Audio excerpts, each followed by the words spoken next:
In this video, I will show you how to enable scroll bars in Windows 11 setting. So to enable and turn on scroll bars, just follow some easy steps. Start.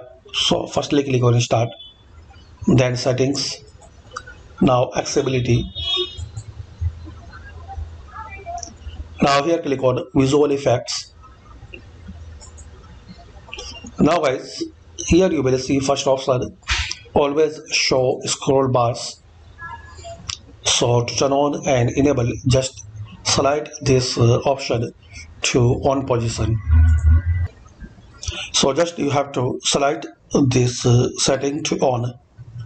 So you can show scroll bars and you can enable scroll bars in your Windows 11 PC or laptop. And there are guys some more options like transparency effects, animation effects.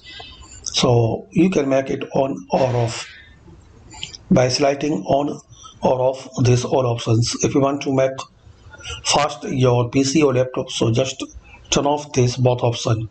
So thanks for watching guys. Please comment this video useful for you or not, and by these simple steps we can know how to enable scroll bars in Windows 11 settings. Please share, like and subscribe this channel for more useful videos.